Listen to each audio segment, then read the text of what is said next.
Assalamualaikum. I hope you all are doing well. So in this video we are going to continue our final term preparation series for education 302, that is human development and learning. So as you all know कि हमने part 1 में जो है वो topic 127 तक cover किया था. So in this particular video we are going to start from topic 128. अच्छा, अब यहाँ पे बेसिकली बात हो रही है पोर्टफोलियो अप्रोच की. तो portfolio approach is a method जो हम ये देखेंगे कि हम एज अ टीचर जो है वो बच्चों से उनकी टेस्टिंग करवाने के लिए जो है वो क्या क्या मेथड यूज़ कर सकते हैं. तो उसमें सबसे पहले हमारे पास आ जाता है पोर्टफोलियो अप्रोच. पोर्टफोलियो बेसिकली ये होता है कि हमने अपने पास्ट में जो है वो जितने भी काम किए होते हैं, जितने हमारे पीस ऑफ वर्क्स होते हैं, उनमें जो सबसे बेस्ट हमने काम किया होता है, उन सब की जब हम एक कलेक्शन बनाते हैं तो उसको बोलते हैं पोर्टफोलियो.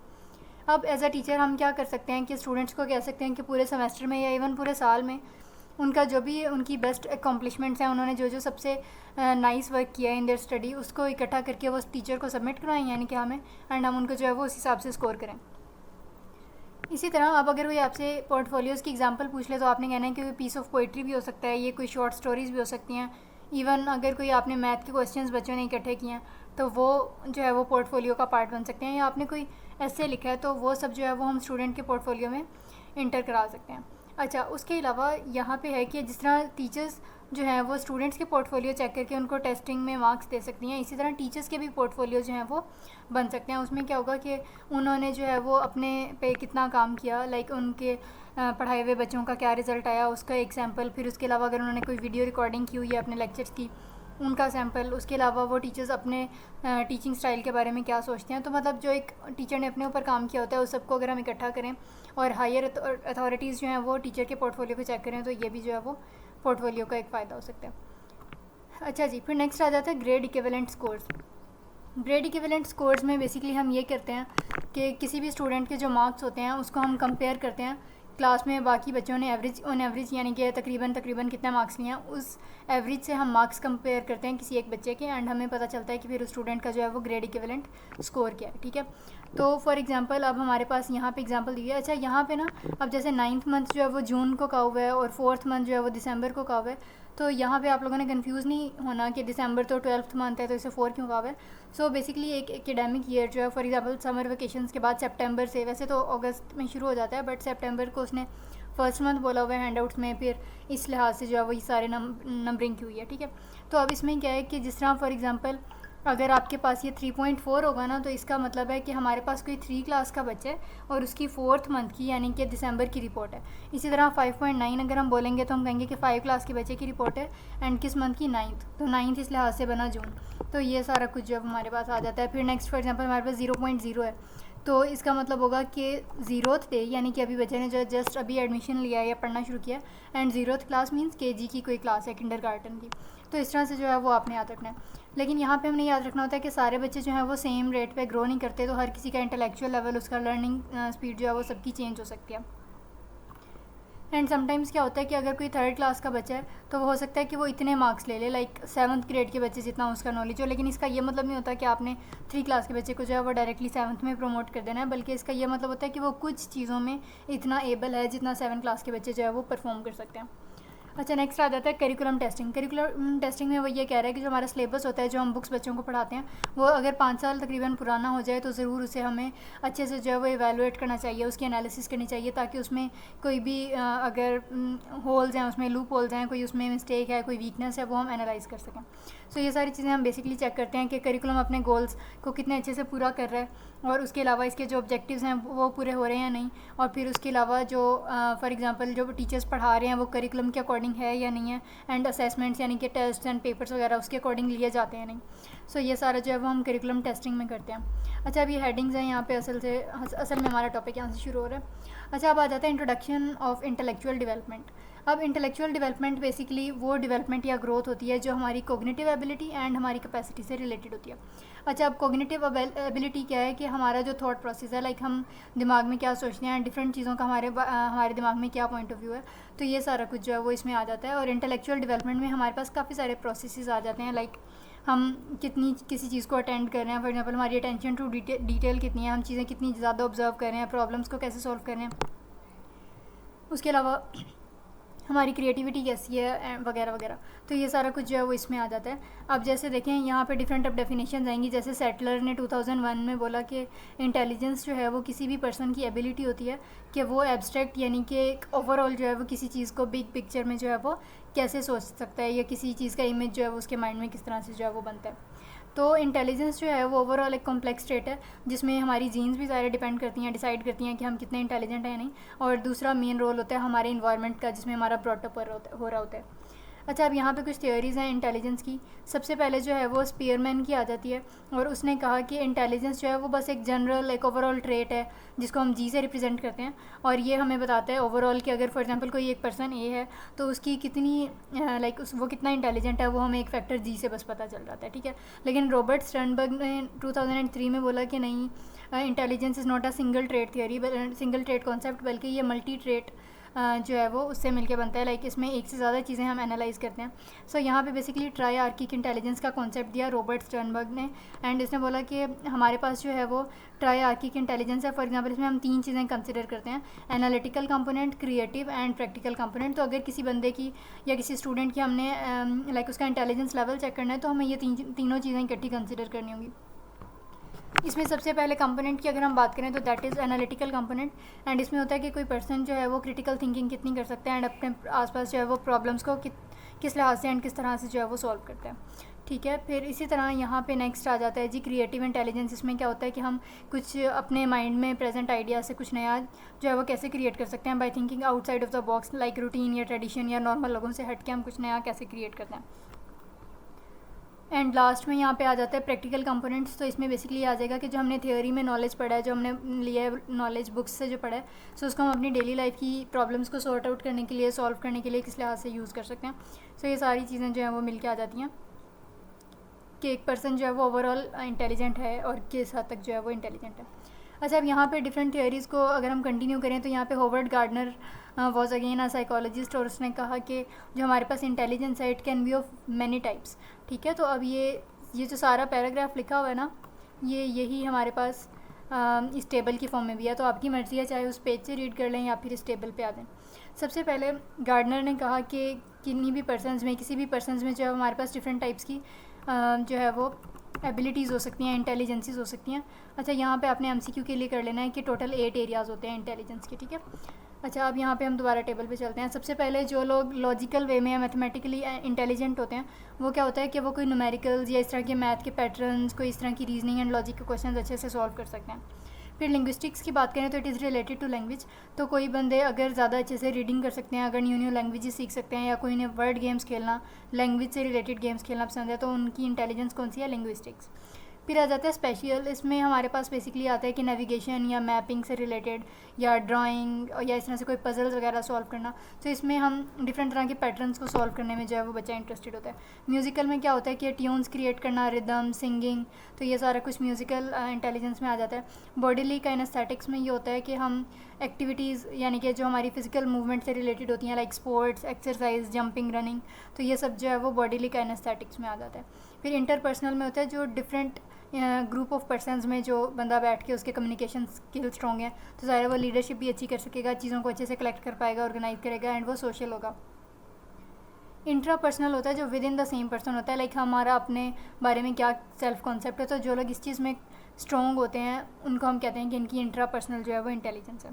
तो वो ये इस तरह के जो लोग होते हैं वो अपने गोल्स जो हैं वो बेटर वे में सेट करते हैं और अपनी प्लानिंग अच्छी सी करते हैं, मेडिटेशन वगैरह, योगा एंड ऑल दैट।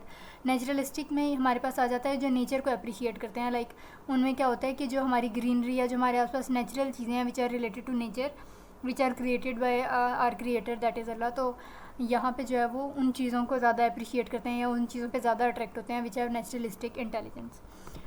अच्छा, अब यहाँ पे हमारे पास जो है वो आ जाते हैं कुछ इश्यूज़ एंड कंट्रोवर्सीज़। सो यहाँ पे बेसिकली इंटेलिजेंस से रिलेटेड इशू या कंट्रोवर्सी ये चलती है कि कुछ साइकोलॉजिस्ट्स के अकॉर्डिंग इंटेलिजेंस जो है वो बस हमें इनहेरिटेंस में, लाइक हमारे पेरेंट्स से मिलती है, from parents to children, and बाकियों का कॉन्सेप्ट होता है कि नहीं, जो इंटेलिजेंस है वो हम अपने आसपास वाले इन्वायरमेंट से, अपने आसपास वाले सराउंडिंग से जो है वो गेन करते हैं। सो अब यहाँ पे आ जाता है कि अगर हमने कोई इंटेलिजेंस टेस्ट बच्चों का कंडक्ट करवाना है तो ये इसमें दो चीज़ें हम चेक करते हैं, एक नेचर है एंड एक नर्चर है। तो ये आपने शॉर्ट एंड MCQ के लिए देखना है। नेचर बेसिकली ये होता है कि फॉर एग्जांपल अगर हम कहें कि इंटेलिजेंस जो है वो हमें इनहेरिटेंस में मिली है, लाइक हमारे जीन्स में है या हमें पेरेंट्स से जो है वो बच्चों में आई है, तो दैट इज़ नेचर। और अगर हम कहें कि नहीं, हमने आसपास वाले एक्सपीरियंस से सीखा है, या एक पर्सन जो अपनी पूरी लाइफ में एक्सपीरियंस करता है चीज़ें जो सीखता है, तो अगर उससे हम इंटेलिजेंट हैं तो दैट इज़ नर्चर। ठीक है, तो अब यहाँ पे डिफरेंट टाइप्स के जो हैं वो टेस्ट्स यूज़ होते हैं। तो हार्वर्ड गार्डनर ने जो ऊपर अभी हम देख के आए हैं कि किसी इंडिविजुअल में एक से ज़्यादा टाइप ऑफ इंटेलिजेंस हो सकती है। लाइक हो सकता है कि जो बंदा जो है वो इंटरपर्सनल रिलेशनशिप्स में अच्छा है या इंटरपर्सनली इंटेलिजेंट है, तो हो सकता है कि इंट्रापर्सनली भी इंटेलिजेंट हो। इसी तरह से फिर बर्क ने कहा कि इंटेलिजेंस की हमारे पास जो है वो दो कैटेगरीज़ हैं। इन दोनों का हम आगे देखते हैं। सबसे पहले है पहली category, that is individual intelligence test. इसमें क्या होता है कि एक ही बंदे का हम अलग से जो है वो टेस्ट लेते हैं उसका IQ लेवल वगैरह चेक करने के लिए। तो इसमें दो एग्जांपल्स हैं, ये आपने MCQ एंड शॉर्ट के लिए करनी है, स्टैनफोर्ड बिने टेस्ट एंड वेक्सलर स्केल्स। तो अब ये दोनों क्या हैं कि ये इंडिविजुअल यानी कि हर बच्चे का, हर स्टूडेंट का अलग अलग से हम टेस्ट लेते हैं। एल्फ्रेड बीने ने क्या किया, 1905 में जो है वो ये मैयर किया और उसने एक कॉन्सेप्ट दिया मेंटल एज का, जिससे लाइक एक आपकी होती है क्रोनोलॉजिकल एज, लाइक जो हम जब से सिंस वी आर बॉर्न, पैदा होने से लेके अब तक जो बंदे की एज होती है, दैट इज़ क्रोनोलॉजिकल एज। और एक होती है हमारी मेंटल एज, लाइक हम दिमाग के लिहाज से हम मेंटल लेवल पे जो है वो कितने मेच्योर हैं, तो ये मेंटल एज है। तो ये कॉन्सेप्ट आपको किसने दिया, एल्फ्रेड बीने ने, एंड कब, 1905 में। अच्छा, फिर उसके बाद क्या हुआ, 1912 में विलियम स्टर्न ने कहा कि मैंने जो है वो एक नया कॉन्सेप्ट बनाया, दैट इज़ इंटेलिजेंस कोशेंट। अच्छा, अब ये जो इंटेलिजेंस कोशेंट है ये हम कैसे मेजर करते हैं कि हमारे पास जो भी मेंटल एज आती है ना, उसको हम पहले डिवाइड करते हैं हमारी असल यानी कि क्रोनोलॉजिकल एज से, और फिर जब भी आंसर आता है आपने उसको मल्टीप्लाई कर देना है 100 से। ठीक है, तो इस तरह जो है वो हमारे पास IQ लेवल फाइंड आउट हो जाएगा। अच्छा, फिर उसके अलावा एक और एल्फ्रेड बीने ने एक ख़ास तरह का टेस्ट जो है वो प्रपोज़ किया, एंड दैट वाज स्टैनफोर्ड बीने intelligence scales for early childhood. और इसमें ख़ास तरह की जो है वो इस तरह की टेस्टिंग या क्वेश्चंस इंक्लूड किए गए जो 2 से 7.25 यानी कि 7.3 और समथिंग लाइक दिस, इस तरह के साल तक के बच्चों के लिए जो है वो ये टेस्ट कंडक्ट करवाया जाता था। फिर इसी तरह एक और टेस्ट आया जी, वेक्सलर इंटेलिजेंस स्केल फॉर चिल्ड्रन 4। अब इसमें बेसिकली क्या हुआ कि इसमें 6 से 16 साल के जो बच्चे अभी टीन एज में जो है वो चल रहे होते हैं, एडोलेसेंस में, तो उनके लिए, एंड इसमें डिफरेंट तरह की रीजनिंग, वर्बल रीजनिंग और फिर हमारी मेमोरी स्पीड प्रोसेस करने की, ये सारा कुछ जो है वो मेजर किया गया। अच्छा, अब यहाँ पे जो है वो कुछ ये हैं, यहाँ पे आपने देखना है कि जो 85% जो चिल्ड्रन होते हैं इंटेलेक्चुअली डिसेबल्ड, उनका IQ होता है 55 to 70। तो जिन लोगों का या जिन बच्चों का 50 to 60 या 55 to 70 IQ होता है, उनके लिए फिर स्पेशल स्कूल्स होते हैं और उनको बाकी बच्चों से जो है वो अलग तरीके से पढ़ाया जाता है। और इसी तरह जिनका 130 से ज़्यादा होता है तो उनको गिफ्टेड चिल्ड्रन जो है वो कंसिडर किया जाता है। अच्छा, अब यहाँ पे आपने MCQ के लिए देखना है कि we have 2 types of other test. सबसे पहले आ जाता है aptitude test and then we have achievement test. So aptitude test ये होता है कि फ्यूचर में फॉर एग्जांपल कोई जॉब का टेस्ट है, तो हम देखना चाहते हैं, लाइक कोई डिपार्टमेंट देखना चाहता है कि आप फ्यूचर में वो रोल करने के कितने कैपेबल हैं, कितने काबिल हैं, तो उसके लिए जो टेस्ट लिया जाता है that is called as aptitude test. And इसी तरह अचीवमेंट टेस्ट ये होता है कि किसी टर्म या किसी सेमेस्टर या फाइनल के लिए जो है वो कि फ़ाइनल के बाद जो है वो पेपर हमारा लिया जाता है और उसमें हमने देखना होता है कि ये जो बंदा है उसका कितना नॉलेज है या कितना लेवल ऑफ स्किल है, तो इसके लिए जो है वो अचीवमेंट टेस्ट यूज़ होता है। अच्छा, ये तो थी पहली कैटेगरी। अब दूसरी आ जाती है ग्रुप इंटेलिजेंस टेस्ट। इसमें क्या होता है कि एक से ज़्यादा स्टूडेंट्स का या एक से ज़्यादा लोगों का जो है वो मिला के हम इकट्ठा टेस्ट लेते हैं, और इसकी कुछ एग्जांपल्स हैं, Lord Thorndike intelligence test and Otis Lennon school ability test, OLSAT। तो बस इसके एब्रीविएशंस आप लोगों ने देख लेने हैं। और दूसरा देखना है कि इसमें क्या होता है कि अलग अलग बच्चे का जो लेवल ऑफ एंग्जाइटी या इस तरह से फियर ऑफ टेस्ट है उसको as an examiner teacher note नहीं कर पाता, क्योंकि वो पूरा ग्रुप इकट्ठा परफॉर्म कर रहा होता है। अच्छा, फिर उसके बाद हमारे पास आ जाता है जी intellectual development from infancy to childhood. अब इन्फेंसी होता है लाइक बिल्कुल ही चाइल्डहुड से भी पहले वाला जो पीरियड है, बिल्कुल छोटे बच्चों वाला। तो इसमें इन समय क्या होता है कि बच्चे की बॉडी में डिफरेंट तरह के फिजिकल चेंजेस आ रहे होते हैं, उसका माइंड ग्रो कर रहा होता है, उसका थॉट प्रोसेस इंक्रीज़ हो रहा होता है, उसकी इंटेलिजेंस बढ़ रही होती है। सो यहाँ पे जब हम कॉग्निशन की बात करते हैं तो ओवरऑल इसमें थिंकिंग एंड हमारे माइंड से रिलेटेड, एंड उसके अलावा एक इंसान की जो पर्सनैलिटी है उसमें 4 एस्पेक्ट्स यानी कि 4 फैक्टर्स होते हैं, 4 इसमें मेजर आइटम्स होते हैं। सबसे पहले आपकी physical growth, than emotional, mental and then social. तो ये सारी चीज़ें जो हैं वो वक्त के साथ साथ बच्चे की जो है वो किसी भी इन्फेंट की जो है वो ग्रो कर रही होती हैं। अच्छा, अब यहाँ पे देखें, सबसे पहले पियाजे cognitive theory which is very important from exams point of view, even for long questions. So यहाँ पे पियाजे, जीन पियाजे इसका ओवरऑल पूरा नाम है। सो इसने जो है वो एक थ्योरी दी। उसने कहा कि एक बच्चा जो है वो since his or her birth 4 stages से गुजरता है उसके माइंड की ग्रोथ के लिए। सो सबसे पहले आ जाता है सेंसरी मोटर। अच्छा, अब इनकी एजेस वगैरह की लाइक इन स्टेजेस की एजेस जो हैं वो आप लोगों ने अच्छे से याद कर लेनी है। सेंसरी मोटर स्टेज क्या होती है? पहले 2 साल, लाइफ के पहले 2 साल, पैदा होने से लेकर 2 साल तक। फिर प्री ऑपरेशनल आ जाती है जी 2 to 7 ईयर्स। फिर 7 से 11 तक कंक्रीट ऑपरेशनल, और 11 से ऑनवर्ड्स जितना भी है वो फॉर्मल ऑपरेशनल। अच्छा, अब इन सब में होता क्या है? सेंसरी मोटर स्टेज में क्या होता है कि जो इन्फेंट होते हैं, लाइक जो छोटा बेबी होता है, he or she starts to use his or her senses. ठीक है, तो इसमें जो 5 सेंसेस हैं जो हमारी उनको जो है वो बच्चा यूज़ करता है, और उसके अलावा वो सर्कुलर मोशंस करता है। लाइक सर्कुलर रिएक्शन बेसिकली क्या होता है कि बार बार जो है वो डिफरेंट तरह के बिहेवियर रिपीट करता है और अपने सराउंडिंग से आहिस्ता आहिस्ता सीखता है। और अगर आप उसको लाइक बच्चे को मुखातिब करेंगे तो the baby will try to respond, कि वो फ़ौरन से आंसर देने की कोशिश करेगा। प्री ऑपरेशनल में क्या होता है कि जो बच्चा है वो लॉजिकल थिंकिंग, लाइक दिमाग से भी सोच नहीं ज़्यादा पा रहा होता, और उसके अलावा उसमें लॉ ऑफ कंजर्वेशन या प्रिंसिपल ऑफ कंजर्वेशन भी क्लियर नहीं होता। लाइक प्री ऑपरेशनल स्टेज में बच्चों को लगता है कि फॉर एग्जांपल अगर आपने कप में एक ग्लास मिल्क डाला हुआ है एंड इसी तरह एक ग्लास में है या फिर किसी और बर्तन में है, तो उनको लगेगा कि जिस तरह बर्तन की शेप चेंज हो रही है तो शायद वो मिल्क जो है वो कम ज़्यादा हो रहा है, हालांकि वो सेम रहता है। सो जो प्री ऑपरेशनल स्टेज के बच्चे हैं वो इस तरह का भी उनका माइंड होता है और उनसे ज़्यादा चीज़ें जो हैं वो भी सॉल्व नहीं हो रही होती। कंक्रीट ऑपरेशनल में जो है वो हमारे पास क्या आ जाता है कि बच्चा एक से ज़्यादा एंगल से देख पाता है, और उसके अलावा उसकी कॉग्निटिव डेवलपमेंट ज़्यादा होती है, और उसका कंजर्वेशन का प्रिंसिपल भी जो है वो काफ़ी हो जाता है। लाइक उसको पता होता है कि क्वांटिटी जो है वो सेम रहेगी, चाहे हम बाहर वाला पॉट या जो भी आपका यूटेंसिल है वो बेशक चेंज करना। इसी तरह उसको जो है वो डिफरेंट कैटेगरीज एंड क्लासेस जो है वो बनानी आ जाएंगी। लास्ट में हमारे पास आ जाता है फॉर्मल ऑपरेशनल। फॉर्मल ऑपरेशनल में क्या होता है, 11 से ऑनवर्ड्स बच्चे का जो भी हमारी एज चल रही होती है, तो इन सब में क्या होता है कि हम लॉजिकल थिंकिंग भी कर सकते हैं, क्रिटिकल थिंकिंग एंड किसी प्रॉपर सिस्टम को फॉलो भी कर सकते हैं। उसके अलावा इसमें हम थॉट एक्सपेरिमेंट्स कर सकते हैं, लाइक अपनी डिफरेंट तरह की थॉट्स एंड आइडियाज़ को टेस्ट कर सकते हैं। फिर इसके अलावा इसमें एनालॉजीज, सटायर के बजाय जो है वो डिफरेंट तरह के फिगर्स ऑफ स्पीच और डिफरेंट एक्सेंट्स को और डिफरेंट तरह के मतलब को जो है वो समझ सकते हैं। सो ये सारा कुछ जो है वो हमारे पास आ जाता है। फिर हमारे पास नेक्स्ट है जी विगोस्की सोशियो कल्चरल थियोरी। सो इसका पूरा नाम है लेव विगोस्की। अब लेव विगोस्की ने जो है वो एक थियोरी प्रपोज की, that was socio cultural, and ये नेम से पता चल रहा है कि जो हमारी सोसाइटी एंड कल्चर होता है, हम जिस माहौल में रहते हैं, हमारा जहाँ पे ब्रॉटअप होता है, जहाँ पे हम बड़े होते हैं, और जिस कल्चर का हम हिस्सा होते हैं, ये सब चीज़ें, और जो हम लैंग्वेज बोलते हैं, ये सारा कुछ जो है वो बहुत इंपॉर्टेंट रोल प्ले करता है किसी भी इंसान के या किसी स्टूडेंट या किसी बच्चे के दिमाग को ग्रो करने में। ठीक है, अच्छा, अब यहाँ पे आ जाता है एलिमेंट्री लेवल पे जो है वो बच्चे का माइंड कैसे ग्रो करता है। अब एलिमेंट्री लेवल होता है अक्सर बच्चों का 6 साल के बाद से होता है, एंड समटाइम्स जो है वो किसी चाइल्ड का जो है वो 4 साल के बाद से भी एलिमेंट्री लेवल जो है वो स्टार्ट हो सकता है। सो इस तरह के बच्चों को हमें एक्सपेरिमेंट करने देना चाहिए। उसके अलावा उनकी डिस्कवरी लर्निंग प्रमोट करनी चाहिए। लाइक हमें उनको चांस देना चाहिए कि वो खुद से जो है वो कोई नई चीज़ जो है वो क्रिएट कर सकें, डिस्कवर कर सकें और इस तरह से सीख सकें। और फिर इसके अलावा उनकी रीडिंग करानी चाहिए, उनके साथ अपने आइडियाज़ एंड उनके आइडियाज़ अपने साथ जो है वो शेयर करने चाहिए, और उनसे जो है वो क्लासिफिकेशन एंड कैटेगराइजेशन करानी चाहिए। लाइक उनसे फॉर एग्जांपल आप पूछें कि कोई मैमल जो है वो उसकी क्या कैरेक्टरिस्टिक होती हैं, या फिर कौन से एनिमल्स गोश्त खाते हैं, या कौन से हैं जो ग्रास एंड मीट दोनों खा लेते हैं, तो इस तरह से आपने डिफरेंट पिक्चर्स वगैरह की हेल्प से जो है वो ये सारा कुछ करना है।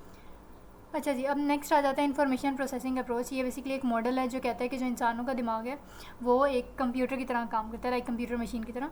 तो जिस तरह आप कंप्यूटर में हम इनपुट देते हैं एंड देन प्रोसेसिंग होती है and then we get an output, इसी तरह से इंसान का जो ब्रेन होता है, that is human mind, that is also analogous to the computer in that new information can be input, processed, stored and later retrieved. तो इसमें क्या होता है कि हमें जो भी अपने इन्वायरमेंट से या अपने एक्सपीरियंस से न्यू इन्फॉर्मेशन मिलती है वो हम एज एन इनपुट लेते हैं एंड उस पर प्रोसेसिंग होती है, और फिर हम उसको लाइक किसी रिएक्शन की फॉर्म में आउटपुट भी दे देते हैं, एंड समटाइम्स हम उसे अपनी मेमोरी का पार्ट भी बना लेते हैं जिसको हम बाद में यूज़ कर सकते हैं। सो यहाँ पे अब इंफॉर्मेशन प्रोसेसिंग अप्रोच के अकॉर्डिंग हमारी 2 टाइप्स ऑफ मेमोरी होती हैं। शॉर्ट टर्म मेमोरी तकरीबन 30 सेकंड्स तक रहती है एंड ये टेम्प्रेरी होती है, एंड बाद में जो है वो हम इसको भूल जाते हैं। लॉन्ग टर्म मेमोरी होती है जो आपके माइंड में ज़्यादा अरसे तक रहे। ठीक है, अच्छा, अब यहाँ पे नेक्स्ट हमारे पास आ जाता है pre school learners. Pre school learners वो बच्चे होते हैं जो अभी स्कूल जाना नहीं शुरू हुए होते हैं, फॉर एग्जांपल 2-3 साल के बच्चे। और इनको क्या होता है कि अभी इस एज पे इनको आहिस्ता आहिस्ता डिफरेंट चीज़ों में क्या सेम सिमिलैरिटी है, क्या सेम चीज़ें हैं, क्या डिफरेंट है, इस तरह के डिफरेंट तरह के ऑब्जेक्ट्स वगैरह ये सब कुछ आइडेंटिफाई करना शुरू करते हैं। उसके अलावा यहाँ पे उनकी पर्सनल प्रेफरेंसेस लाइक उनके लाइक्स एंड डिसलाइक्स वगैरह भी स्टार्ट हो जाते हैं। फॉर एग्जांपल अगर किसी बच्चे को एनिमल्स में बहुत इंटरेस्ट है तो ही और शी विल ट्राई कि उसको ऐसे टॉयज़ या ऐसी बुक्स मिलें जिसमें एनिमल्स जो हैं वो बने हों या वो एनिमल्स की तरह दिखते हों। यहाँ पे लाइक प्री स्कूल लर्नर्स की एज में क्या होता है कि दो चीज़ें बड़ी इंपॉर्टेंट होती हैं। पहला तो distractibility and another one is short attention span. Distractibility में क्या होता है कि बच्चा जो है वो फ़ौरन से आसानी से किसी चीज़ों में जो है वो डिस्ट्रैक्ट हो जाता है और वो किसी एक चीज़ पे जो है वो फोकस नहीं कर पाता। फॉर एग्जांपल अगर वो किसी चीज़ में कलरिंग करने की कोशिश कर रहा है और साथ कोई म्यूज़िक प्ले होना शुरू हो जाए या कोई उसको बुलाने लग जाए तो वो फ़ौरन से जो है वो अपना असल वाला काम जो वो करना चाह रहा था वो उसको छोड़ देगा और दूसरी तरफ चला जाएगा। इसी तरह शॉर्ट अटेंशन स्पैन में क्या होता है कि एक से मतलब थोड़े से टाइम से ज़्यादा जो है वो किसी एक चीज़ पे फोकस नहीं रह सकता। अच्छा, नेक्स्ट आ जाता है हाई सेकेंडरी लेवल। इसमें क्या होता है कि एब्स्ट्रैक्ट रीजनिंग जो है वो बच्चों की डेवलप होती है और वो एक कॉन्सेप्ट को ज़्यादा जनरलाइज एंड ज़्यादा तरह की चीज़ों में जो है वो यूज़ करने की कोशिश करते हैं। मुश्किल इन्फॉर्मेशन को ब्रेक डाउन करते हैं, डिफरेंट आइडियाज़ डिफरेंट चीज़ों के दरम्यान में कनेक्शन क्रिएट करने की कोशिश करते हैं। तो ये सारा कुछ जो है वो इसमें आ जाता है। तो एज अ टीचर किसी भी बच्चे की इंटेलेक्चुअल डेवलपमेंट में आपका रोल ये रहेगा कि आपने जो है वो स्टूडेंट्स को एक ऐसा प्रोडक्टिव इन्वायरमेंट प्रोवाइड करना है जिसमें वो डिफरेंट तरह के आइडियाज़ को एक्सप्लोर कर सकें और फिर आपने उनके फीडबैक वगैरह से उनके कॉग्निटिव लेवल को मज़ीद इन्हांस करने के लिए हेल्प आउट करना है। अच्छा, अब यहाँ पे दो कॉन्सेप्ट आ जाते हैं, GPD and scaffolding. Scaffolding and GPD ये दोनों जो है बेसिकली हमारे पास लेव विगोस्की के कॉन्सेप्ट हैं and that are very important again. Scaffolding में क्या होता है कि टीचर जो है वो आपको हेल्प प्रोवाइड करता है कोई भी प्रॉब्लम सॉल्व करने के लिए एंड उस हेल्प को उस गाइडेंस को जो है वो आहिस्ता आहिस्ता रिमूव कर देता है जैसे जैसे स्टूडेंट जो है वो स्किल्ड होता जाता है या वो उस चीज़ में एक्सपर्ट हो जाए। जोन ऑफ प्रॉक्सिमल डेवलपमेंट जो है ये भी लेव विगोस्की का ही कॉन्सेप्ट है और ये बेसिकली आपको एक डिफरेंस एक फ़र्क बताता है किन दो चीज़ों में कि कोई चीज़ जो है वो एक बच्चा बग़ैर किसी की हेल्प के जितना सीख सकता है या कर सकता है एंड वो किसी की हेल्प के साथ उसको कितने अच्छे तरीके से कर सकता है। तो मतलब एक हेल्प ये बगैर कोई बच्चा कोई काम कितने अच्छे से कर सकता है एंड किसी की हेल्प के साथ वो कितने और अच्छे से कर सकता है। सो इन दो चीज़ों के फ़र्क को या डिफरेंस को हम बोलते हैं zone of proximal development that is ZPD. So इन दोनों की डेफिनेशन आप लोगों ने अच्छे से कर लेनी है। नेक्स्ट आ जाता है फॉरगेटफुलनेस। फॉरगेटफुलनेस का एक और नाम होता है जी फॉरगेटिंग या रिटेंशन लॉस और इसको कहते हैं कि फॉर एग्जांपल बज़ाहिर जो हमें चीज़ अपेरेंटली हमारे दिमाग में होती है कि हाँ ये हमें याद है लेकिन अचानक से अगर आपके माइंड से वो चली गई है लाइक आपकी लॉन्ग टर्म मेमोरी से रिमूव हो गई है। So that is what we call as forgetfulness like the ability to lose memory. So इसमें क्या होता है दैट इज़ स्पॉन्टेनियस लाइक ये खुद ब खुद होती है and this is a gradual process कि आहिस्ता आहिस्ता प्रोसेस होता रहता है। इसमें हमारी जो पुरानी मेमोरीज़ होती हैं वो आहिस्ता आहिस्ता हमारे दिमाग से निकल जाती हैं और नई जो है वो आ जाती हैं। सो यहाँ पे देखें कि सबसे पहले वो आपसे पूछ लेगा कि लोगों को जो है वो ये भूलने की आदत या भूल वो जाते कैसे हैं चीज़ें। तो इसकी काफ़ी सारी रीज़न्स होती हैं। सबसे पहले अगर फॉर एग्ज़ाम्पल अगर बच्चे को कोई स्ट्रेस है या एंग्जाइटी है हमें या किसी चीज़ का डिप्रेशन है या हम किसी चीज़ में कंफ्यूज हैं या हमें पेपर्स का स्ट्रेस है, एकेडमिक एंग्जाइटी है या फिर अगर कोई पर्सन जो है वो अल्कोहल एडिक्टेड है लाइक वो ड्रग्स लेता है तो फिर भी चीज़ें हम भूल सकते हैं। इसी तरह से अगर किसी की नींद नहीं पूरी हो रही तो भी ये हो सकता है। तो यहाँ पे स्लीप साइकिल में देखें कि हमारे पास जो है वो दो तरह के क्लॉक्स होते हैं, one is mind clock and the other one is body clock.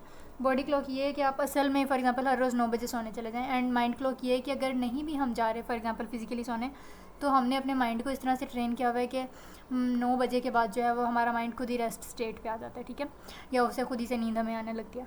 Medication sometimes क्या होता है कि कुछ मेडिसिन होती हैं जो एंग्जाइटी या डिप्रेशन या स्ट्रेस को ठीक करने के लिए होती हैं तो उनमें एज अ साइड इफ़ेक्ट जो है वो चीज़ें भूलने की बीमारी हो सकती है। बीमारी तो नहीं इसको कह सकते, that is a symptom. For example ये बस एक कंडीशन है क्योंकि आई थिंक मतलब वन वे और द अदर हम सब जो है वो किसी ना किसी स्टेज ऑफ आवर लाइफ पे जो है वो हम चीज़ें भूल ही रहे होते हैं। सो दैट इज़ नॉर्मल और अनटिल एंड अनलेस ये एक्सट्रीम लेवल पे ना हो। अच्छा खैर, अब नेक्स्ट रीज़न आ जाती है fatigue and lack of exercise. तो इसमें क्या होता है कि अगर हम बहुत ज़्यादा थके हुए हैं, फिजिकली एग्जॉस्टेड हैं या हम एक्सरसाइज नहीं कर रहे, हमारा माइंड एंड हमारा ब्रेन हमारी बॉडी हेल्दी नहीं है तो फिर भी जो है वो फॉरगेटफुलनेस जो है वो हो सकती है। फिर इसी तरह इन सबको ठीक हम कैसे कर सकते हैं, सबसे पहले आपने किसी एक चीज़ वक्त पे एक चीज़ को फोकस करना है सिर्फ, ताकि वो ज़्यादा अर्से तक आपकी लॉन्ग टर्म मेमोरी में रह सके। फिर नेक्स्ट आ जाता है कि आपने क्रिएट करना है मेमोरी ट्रिगर्स। फॉर एग्जांपल आपने अलार्म सेट करना है और जैसे ही अलार्म बोलेगा तो वो आपके माइंड में ट्रिगर होगा कि हाँ मुझे सुबह उठ के नमाज़ पढ़नी थी, तो that is a trigger to offer your prayer. इसी तरह से अगर आपने पेपर्स फॉर एग्जांपल रखने हैं हमेशा स्कूल कॉलेज जाते हुए, तो वो हमेशा अपने बैग में रखे होते हैं। तो bag is a trigger, and जैसे ही आपके सामने बैग आएगा so you will remind in your brain के इसमें that is related two papers. तो ट्रिगर कोई भी आपने वार्निंग सेट करनी है जिससे आपको मेमोरी रिकॉल होती रहे। अच्छा, अब यहाँ पे कुछ थ्योरीज़ हैं। सबसे पहले 5 थ्योरीज़ हैं, आपने इनको शॉर्ट और एमसीक्यू के लिए कर लेना है। Displacement theory, decay, interference, retrieval, failure and consolidation, इन सब कुछ है वो हम एक एक करते हैं, एक एक करके करते हैं। 1974 में जी ट्यूल्विंग ने बोला कि जो इन्फॉर्मेशन है वो सिर्फ तभी हम रिकॉल कर सकते हैं, हमें कोई चीज़ मेमोरी में वापस तभी याद आ सकती है जब अगर कोई ख़ास क्यू जब मेमोरी में जब वो इन्फॉर्मेशन, जब वो इवेंट हमारे माइंड हमारी लाइफ में पहले हो रहा था और जब वो चीज़ हमारी मेमोरी में गई, उस वक्त अगर वहाँ कोई ऐसा क्यू प्रेजेंट था जो अब भी फॉर एग्जांपल 2 साल बाद भी अब वो क्यू है, तो क्या होगा कि हमें फ़ौरन से वो इन्फॉर्मेशन रिकॉल हो जाएगी। ठीक है, फॉर एग्जांपल अगर हम किसी एक जगह से जा रहे हैं और वहाँ पे कोई एक स्पेसिफिक शॉप है, तो अगर हम 2 साल के बाद भी जाएंगे तो अगर फॉर एग्जांपल वो हमें सेम चीज़ें नज़र आएंगी, सेम क्यूज़ या सेम हिंट्स होंगे वहाँ पे, तो हमें वो इन्फॉर्मेशन जो है वो याद आ जाएगी फ़ौरन। नेक्स्ट आ जाता है डिस्प्लेसमेंट थ्योरी ऑफ फॉरगेटफुलनेस, और ये कहता है कि फॉरगेटिंग यानी कि कोई भूलना वगैरह सिर्फ तब होता है जब क्या होता है कि हमारे माइंड में जो है वो नई इन्फॉर्मेशन आ जाए और वो पुराने वाली इन्फॉर्मेशन को पुश आउट कर दे, यानी कि बाहर निकाल दे। फिर आ जाता है क्यू डिपेंडेंट फॉरगेटिंग, जैसे मैंने भी आपको बताया, इसको कॉन्टेक्स्ट डिपेंडेंट फॉरगेटिंग भी कहते हैं, इसका नाम रिट्रीवल फेलियर भी है। इसमें क्या होता है कि हम कोई भी मेमोरी या कोई पुरानी बात इसलिए नहीं याद कर सकते क्योंकि कोई ना कोई क्यू हमारे प्रेजेंट में मिसिंग होता है जो पास्ट में था और अब नहीं है। ट्रेस डिके थ्योरी में क्या होता है कि हम भूलना तब शुरू करते हैं, वो ये कहता है ट्रेस डिके थ्योरी ये कहती है कि हम भूलना तब शुरू करते हैं as a part of life, यानी कि ऑटोमेटिकली जो है वो हमारी मेमोरी में से ट्रेस ख़त्म होने लगता है। ट्रेस डिके थ्योरी जो है वो बेसिकली ये फोकस करती है कि हमें कोई चीज़ लर्न किए हुए तकरीबन कितना टाइम हो गया, तो जितना ज़्यादा टाइम होता जाता है हम उतनी चीज़ें भूलते जाते हैं। अच्छा जी, फिर टॉपिक 147 आ जाता है कि किन किन फैक्टर्स की वजह से ट्रांसफ़र ऑफ लर्निंग इफेक्ट होता है। ट्रांसफ़र ऑफ लर्निंग बेसिकली ये है कि आपको एक चीज़ पहले से आती है, फॉर एग्जांपल मैथ के क्वेश्चंस आपको पहले से आते हैं, तो इस लर्निंग को जो आपको मैथ के क्वेश्चंस आते हैं, आप इसको डिफरेंट एरियाज़ में किसी और सब्जेक्ट में या लाइफ की किसी और प्रॉब्लम में कितना बेटर वे में जो है वो यूज़ कर सकते हैं। एक लर्निंग, एक एरिया जो आपको पहले से आता है, वो किसी नई चीज़ को सीखने में आपको कितनी हेल्प कर सकता है, आपको कितना हेल्प आउट कर सकता है, that is what we call as transfer of learning. So here are few of the factors which affect the transfer of learning. So इनको पढ़ने से पहले यहाँ पे मैंने हाईलाइट किया हुआ है एक्सीडेंट क्या होता है कि हम कोई भी इंफॉर्मेशन जो है वो भूल जाते हैं। एक चीज़ आपने सीखी हुई है और इसके प्रोसेस में हम अब दूसरी चीज़ को ही सीखना चाह रहे हैं, और इस पूरे प्रोसेस में क्या हो कि हम चीज़ें भूलने लग जाएं या एक लर्निंग आपको दूसरी लर्निंग में हेल्प आउट ना करे, so that is what we call as accident. अच्छा, अभी इस ट्रांसफ़र ऑफ लर्निंग में मुश्किलात किस किस वजह से आ सकती हैं। सबसे पहले कल्चर, जो हमारे morals and values and traditions, ये सारा कुछ हमारा तहज़ीब व सकाफ़त, जो इन सब का जो है वो बड़ा फैक्टर, ये बड़ा इफ़ेक्ट होता है हमारा, बहुत ये इंपॉर्टेंट रोल प्ले करता है हमारी ट्रांसफ़र ऑफ लर्निंग में। इसी तरह से लर्निंग जो है वो डायनामिक होती है, ये नहीं कि आपने आज जो है वो मैथ के क्वेश्चन किए and you are all done, लेकिन learning is a continuous process throughout the life. हम डिफरेंट चीज़ें जो हैं वो बार बार लर्न एंड अनलर्न करते रहते हैं। सो ये एक मेन फैक्टर है। फिर उसके बाद आ जाता है मेंटल मॉडल के, डिफरेंट तरह के लोग जो हैं वो डिफरेंट तरह की अप्रोचेज एंड डिफरेंट तरह के उनके माइंड के मैप्स होते हैं, फ्रेमवर्क्स होते हैं जिसमें हम चीज़ें सीखते हैं। सो ये एक फैक्टर है। फिर आ जाता है लर्निंग स्ट्रैटेजी कि किसी बंदे को जो है लिख के याद होता है, कोई किस तरह से इन्फॉर्मेशन स्टोर करता है, कोई किस तरह, तो ये एक डिफ्रेंशिएटिंग फैक्टर है। फिर नेक्स्ट आ जाता है कि हमारी कोई चीज़ लर्न करने की मोटिवेशन क्या है। ज़ाहिर है अगर हम मैथ के बाद फिज़िक्स सीखने में काफ़ी मोटिवेटेड हैं तो हम वो ज़्यादा अच्छे से लर्न कर पाएंगे एज़ कम्पेयर टू अगर हमें ज़बरदस्ती कोई पढ़ा रहा है। रोल ऑफ़ टेक्नोलॉजी, अब आजकल जो है वो डिजिटल एज है, तो टेक्नोलॉजी जो है वो बड़ा इंपॉर्टेंट रोल प्ले करती है, एंड अब ऑनलाइन आपको इस तरह के रिसोर्सेज मिल जाते हैं जिससे आप एक लर्निंग को दूसरी लर्निंग में बहुत अच्छे से इंटीग्रेट कर सकते हैं। लास्ट में हमारे पास 2 टाइप्स ऑफ मोर ट्रांसफ़र आ जाते हैं। सबसे पहले आ जाते हैं जी पॉजिटिव ट्रांसफ़र। इसमें है कि आपको फॉर एग्जांपल एक चीज़ चलानी आती है और उस स्किल की वजह से आपको कोई दूसरा स्किल सीखने में आसानी हो, तो इसको बोलते हैं पॉजिटिव ट्रांसफ़र। फॉर एग्जांपल आपको अगर मैथ आती है तो फिज़िक्स के न्यूमेरिकल्स आपसे आसानी से सॉल्व हो जाएंगे, so that is what is we call as positive transfer. और नेगेटिव ट्रांसफ़र में क्या होता है कि एक चीज़ हमें आती है और उसकी वजह से दूसरी चीज़ सीखने में हमें मुश्किल हो। फॉर एग्जांपल अगर हम जो है वो लेफ़्ट ही हैं, फॉर एग्जांपल हम लेफ़्ट हैंड से जो है वो लिखते हैं, तो हमें राइट हैंड से लिखने में प्रॉब्लम होगी या वो सीखने में मुश्किल होगी। क्यों? क्योंकि एक लर्निंग हमारी दूसरी लर्निंग को इफ़ेक्ट कर रही है। और इसी तरह एक और यहाँ पे टाइप ऑफ ट्रांसफ़र होता है, दैट इज़ ज़ीरो ट्रांसफ़र। इसमें होता है कि एक लर्निंग आपकी दूसरी लर्निंग को बिल्कुल इफ़ेक्ट नहीं करी, 2 types of learning are independent from each other. So this was topic 147. So यहाँ पे बेसिकली हमारे इस वीडियो के 20 टॉपिक्स कवर हो गए हैं. सो इंशाल्लाह नेक्स्ट वीडियो में नेक्स्ट 20 कवर करेंगे. सो this was all about today. And इसमें कोई भी कन्फ्यूजन या क्यूरी हो so you can always drop a comment. And if you are new to this channel, then don't forget to subscribe and hit the bell icon. See you soon in the next video. Till then, Khuda Hafiz.